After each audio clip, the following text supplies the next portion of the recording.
The mood's good.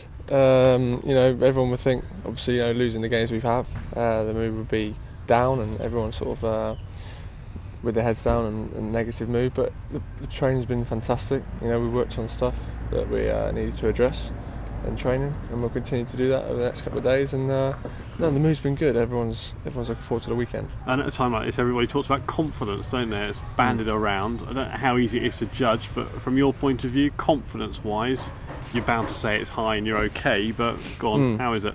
No, I mean, obviously, when you lose games, everyone's fears that the confidence is going to drop. But I think in our case, we know that it's not far. We know that we're not far off it.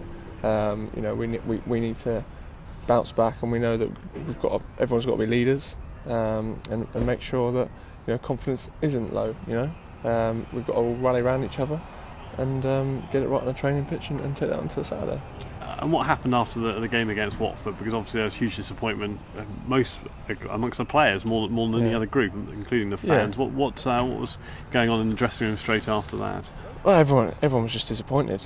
It's just a dressing room full of quiet lads, and just thinking about what's just gone on. Really, obviously it's just a disappointing thing to lose games. Obviously, but that's part of the game, and we need to bounce back, and I'm sure we'll get back to winning ways very, very soon. It's interesting you say it's a dressing room full of quiet lads, because a couple of the ex-pros, AD Williams and Mick Gooding, were saying that actually what you really need is a loud lad, someone to tear into you amongst yourselves, and you'd be one that they'd look to for that leadership.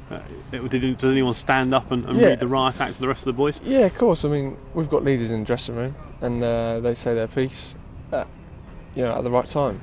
Whether that's before half time or even after the game, things do get said, and that's just the natural way of the dressing room. That'll stay. What's said in there stays in there.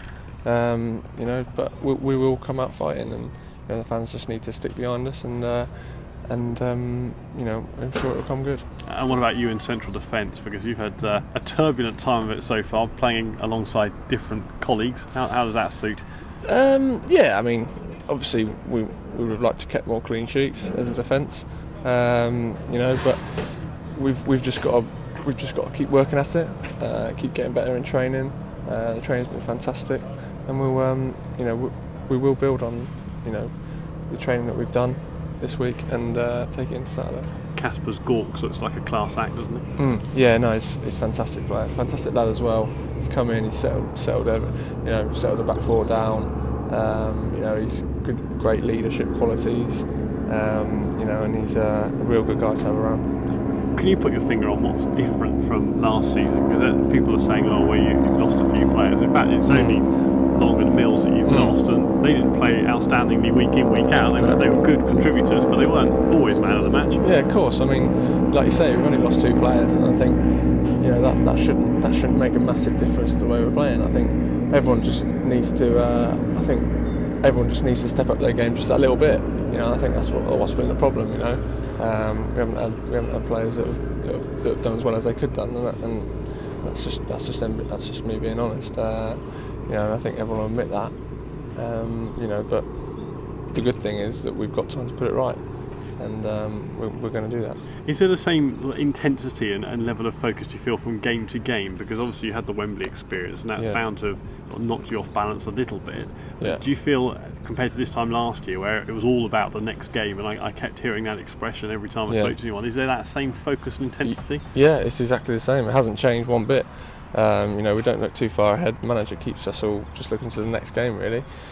It's very much the message of, we've got 40 games left. We're not aiming to get 40 wins. We're just aiming to win the next one, and that's all we're looking to do. So in terms of season objectives, like last year, no season objectives. Just win the next game. I mean, and wherever that takes us, that takes us.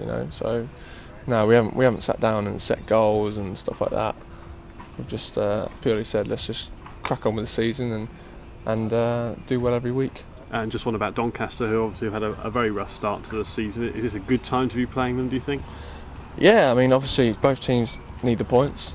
So it'll be a game 6-pointer really. So they'll be looking to come to our place and get the points on the board for themselves, and we need the points as well. So, it'll make for an intriguing game. John Oster playing for them. You'll remember him playing against them in training and what have you a few years back. No, a great player. John Oster is great technically, and if we're not on our toes, he can cause us problems. No doubt about that. Perfect. Thanks, Alex. Good to speak to you. Very much. Yes. Alex, how difficult has it been to assimilate basically 50% of the back four are new people? Is that part of the problem, getting used to No, I mean, I think if you look at the whole game, it was the first game Casper's played, and we were solid at the back, So I don't think it takes time to gel. I mean, I think the players just need to take responsibility, and make sure that they individually perform to a good level, and then that as a team helps the team. So yeah, obviously 2 people. We've got it is a new back four, but we're more than capable of dealing with that. We've got good enough players to deal with that, so it's not a problem. Another of the problems on Saturday seemed to be so few chances were created. I can only remember a couple of real chances. Ledgerwood first half, Robson Canu second. Is that something that's been addressed this week in discussions? Yeah, obviously, we've been working on the closing down side, not letting the opposition have so much time on the ball. And also, we know that we've got quality in the side. We know we've got goals, and we know that we can create. We've got the players to do that. We know that will come. It's just we need to work that little bit harder, I think, to maybe earn the right to play in games. Win the battle first, and the quality will come straight after that. That's just the way it is in this league. And in your young career, have you ever had a run of I won't use the word failures, but you know what I mean, like this, 5 games without a win? No, haven't had a run like this. So yeah, it's first for me, but it's one that I'm looking forward to. And I think everyone should be looking forward to getting out of this, and turning it around and almost enjoying the challenge really of getting out of this and turning the season around. When you get home on a Saturday night after a defeat, are you grumpy, or do you Yes, very grumpy. And how long does that last? I think it lasts through on to Sunday, but then by Monday morning you've got to come in, dust yourself down and get on with the week's training. Finally from me, Noel Hunt was spreading a rumour last week that you'd given Casper Adam a good kick in on his first day. Is that true?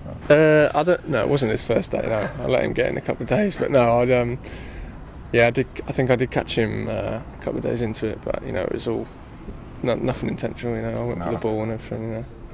Looking at the way Wren started the past 2 seasons before this one, they started slowly every single time, haven't they? Is there any reason behind this that you can think of? No, I mean, if there was a reason and we knew about it, we would stop it, believe me. I think it's just the way it's turned out. Pre-season went great. We were all flying fit. So the games went well, and we were all going into the start of the season in positive mood. Do you look at how last season finished as inspiration? Because it obviously started slowly then, but completely bounced back. Yeah, it seems to be the way we are at this club. We start start a bit slow, and then we finish highly. And I'm sure that'll be the same this year. So we just need to sort that start out, really. You need to get that first FA Cup game up and running. That's normally the turning point. Yeah. Everyone looks forward to the cup games. It's a nice distraction to have, from the league, and if things aren't going so well in the league, and you do well in the cup, you can give everyone a lift and build momentum for the league.